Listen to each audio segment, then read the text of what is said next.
बिस्मिल्लाहिर्रहमानिर्रहीम जी, मैं हूं ज़ुल्फ़िकार अली शाह और आप देख रहे हैं मरगला टीवी न्यूज़ चैनल। आज का वीलॉग जो है वो गुज़श्ता हफ्ते जो जनरल फैज़ मीर साहब की गिरफ़्तारी हुई है उस हवाले से है, लेकिन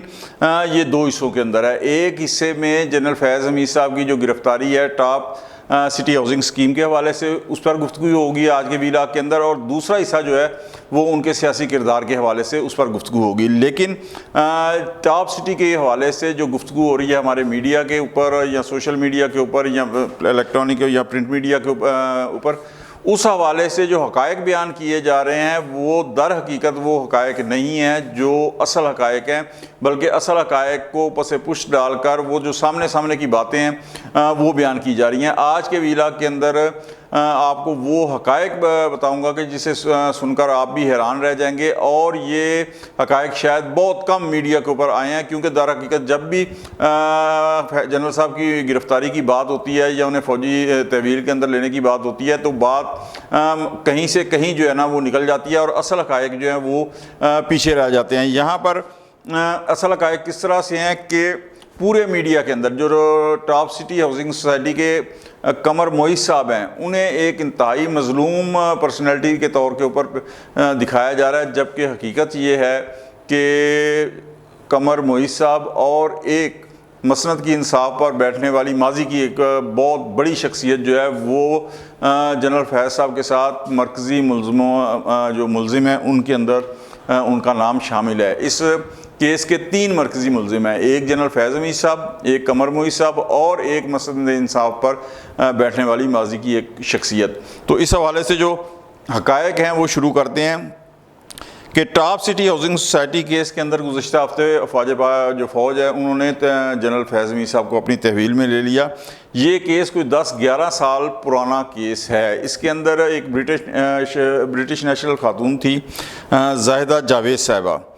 तो उन्होंने बहुत अमीर कबीर खातून थी, लंदन के कारोबारी हलकों में भी उनका नाम था, पाकिस्तान के कारोबारी हलकों में भी उनकी ज़ाहिर एक इज़्ज़त थी। तो उन्होंने सोचा कि इस्लामाबाद के नज़दीक एक हाउसिंग सोसाइटी जो है वो शुरू की जाए, और वहाँ पे ज़ाहिर है कि एक अच्छा प्रॉफिट है इसके अंदर। उन्होंने वो हाउसिंग सोसाइटी शुरू की टॉप सिटी के नाम से, और उसके ऊपर अपने भाई को जो है वो निगरान मुकर्रर कर दिया कि यहाँ के देखभाल जितने मामलात हैं वो आप इन्हें लुक आफ्टर करें। ठीक हो गया जी। अच्छा, उसके बाद वो लंदन चली गई, आना जाना ज़ाहिर है उनका लगा रहा होगा। उसके बाद जो मुलाजमीन थे उन्हीं में से किसी ने एक जिस तरह कह लें मुखबरी की या जो भी कह लें, उन्हें बताया कि बीबी आपके जो भाई हैं उनकी नीयत जो है वो ख़राब हो गई है और वो इस पूरी स्कीम के ऊपर जो है वो कब्ज़ा करना चाह रहे हैं। वो जब बीबी यहाँ आई तो उसके बाद उस बंदे से मिली जिन्होंने ये बताया था,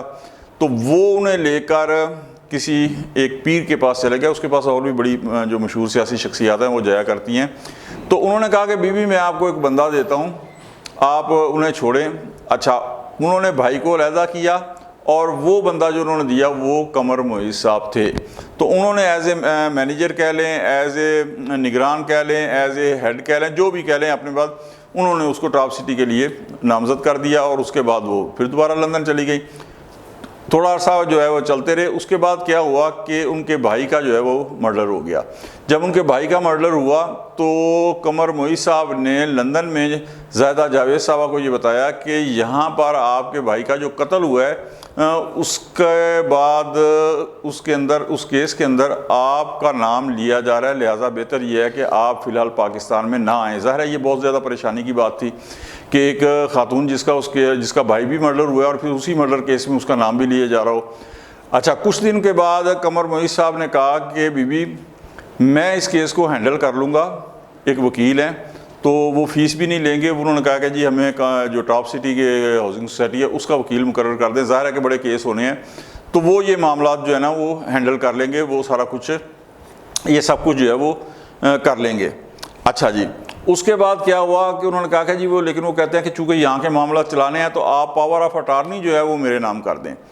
उस पावर ऑफ अटार्नी के अंदर जो अल्फाज का हेर फेर था वो कुछ इस तरीके से था कि उस खातून ने जब power of attorney Qamar Moiz साहब को दी तो उस पावर ऑफ अटार्नी की बेस के ऊपर बजाय ये कि वो उस कारोबार को डील करते, उन्होंने वो पूरी हाउसिंग सोसाइटी जो थी वो अपने नाम करवा ली। अच्छा, इसके ऊपर वो खातून बड़ी तिलमिलाई, लेकिन हो कुछ नहीं पा रहा था। پھر کسی نے انہیں مشورہ دیا کہ بی بی آپ ایسا کریں، آپ برٹش نیشنل ہیں تو امبیسی کے تھرو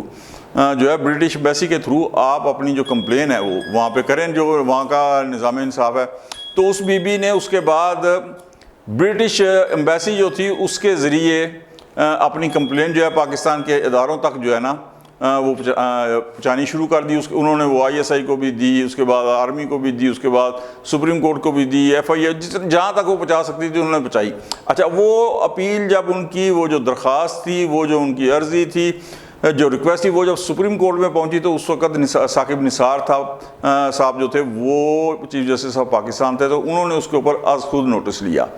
از خود نوٹس لینے کے بعد انہوں نے اس کے بعد ایک GITB بنائی، انہوں نے کہا جس کی انکوائری کریں۔ اچھا، وہ انکوائری ہوئی، اس انکوائری کی رپورٹ جو ہے وہ سپریم کورٹ کے اندر پیش کی گئی۔ اچھا، یہاں پہ کروڑوں روپے کی ڈیل ہوئی ہے، کروڑوں روپے کی ڈیل ہوئی ہے۔ تو جب سپریم کورٹ میں وہ انکوائری رپورٹ پیش کی گئی تو اس کے اوپر کچھ نہیں ہوا، بلکہ اس کو جسے کہتے ہیں نا داخلے دفتر کر دیا گیا، پینڈنگ کر دیا گیا، کھو کھاتے جسے کہتے ہیں نا پنجابی میں، وہ ڈال دیا گیا۔ تو یہ سارا چیز جو ہے وہ سلسلہ یہ ہوا کہ جناب وہ خاتون جو تھی ان کے حصے میں پھر کچھ نہیں آیا۔ اس کے بعد ہوا یہ کہ قاضی فائز صاحب جب آئے ہیں تو چونکہ یہ ساری چیزیں ہو رہی تھیں سپریم کورٹ کے جو از خود نوٹس لیا تھا ثاقب نثار صاحب نے اس کے اوپر، تو انہوں نے پھر یہ کہا کہ اس کے اوپر تو کچھ ہونا چاہیے۔ اس پر پھر جو آرمی ہے ان کی جو انکوائری ٹیم ہے انہوں نے انکوائری کی، اور اس کے اندر یہ سارے جتنے حقائق ہیں یہ سارا کچھ سامنے آیا۔ اس انکوائری رپورٹ کی بنا پر وہ جو تحقیقاتی رپورٹ آئی ہے، وہ جو آرمی نے تفتیش کی ہے، تحقیق کی ہے، اس کے نتیجے میں پھر جا کے جنرل فیض صاحب جو ہے وہ گرفتار ہوئے ہیں۔ لیکن جس طرح میں نے ویلا کے شروع میں کہا کہ صرف جنرل فیض صاحب نہیں بلکہ ان کے ساتھ 2 اور مرکزی ملزم ہیں، وہ بھی جو ہے وہ گرفتار ہوں گے، آج نہیں تو چند دن کے بعد وہ گرفتار ہوں گے۔ تو یہ زمین جو ہے، یہ ہاؤسنگ سوسائٹی جو ہے، یہ اس خاتون کو واپس ملے گی۔ یہ کوئی آپ سمجھیں کہ 10-12 سال پرانا کیس ہے کہ جس کی سنوائی اب ہوئی ہے، اور اب جا کے جو ہے اس کے اوپر کارروائی شروع ہوئی ہے۔ اور جنہوں نے اس خاتون سے بات کی ہے بقول ان کے، کہ وہ خاتون کہتی ہے کہ میں، ایک تو ہوتا ہے نا وہ کہتا ہے جولیاں بھر بھر کے بد دعائیں، تو وہ کہتی ہے میں جولیاں بھر بھر کے دعائیں دے رہی ہوں جنرل عاصم منیر صاحب کو اور قاضی فائز صاحب کو کہ جن کی بدولت یہ کیس پھر دوبارہ زندہ ہوا ہے، ورنہ مثلا اتنے ہائی لیول کے اوپر اور پھر اتنی طاقتور شخصیات جو تھیں، جن میں آپ دوسروں کو تو چھوڑ دیں، آپ جنرل فیض حمید صاحب کو لے لیں کہ ان سے زیادہ طاقتور شخصیت میرا نہیں خیال کہ گزشتہ 10 سال کے اندر پاکستان میں کوئی ہوئی ہو کہ وہ ریٹائرمنٹ کے بعد بھی وہ اتنی طاقت رکھتے تھے کہ سیاہ کو سفید اور سفید کو سیاہ کرنے کی صلاحیت ان کے پاس تھی۔ تو یہ کیس اب دیکھیں کہ انکوائری ہو گئی ہے، انکوائری کے بعد ان کا کورٹ مارشل جنرل جو ہے وہ اس کے اوپر ہے۔ اب اس کا لیفٹیننٹ جنرل کی سطح کا ایک جو فوجی افسر ہے وہ کورٹ آف انکوائری کے کو دیکھیں گے اور یہ کیس سنیں گے۔ جنرل فیض حمید صاحب کو بالکل اپنی صفائی کے اندر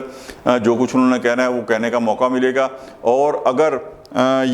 وہ اپنے آپ کو بے گناہ ثابت کر سکے تو رہا بھی ہو جائیں گے، لیکن اگر نہ کر سکے جو شواہد بتا رہے ہیں تو پھر انہیں سزا بھی ہوگی، صرف کورٹ مارشل نہیں ہوگا بلکہ انہیں سزا بھی ہوگی۔ تو آج کا جو ویلاگ ہے وہ ٹاپ سٹی کے حوالے، ہاؤسنگ سوسائٹی کے حوالے سے تھا۔ اس کا جو دوسرا حصہ ہے وہ جنرل فیض کے جو سیاسی کردار ہے اس حوالے سے انشاءاللہ آپ کے سامنے پیش کروں گا، اور اس کے اندر بھی جو ہے بہت ساری چونکا دینے والی جو باتیں ہیں، اور جنرل فیض حمید صاحب کا جو کردار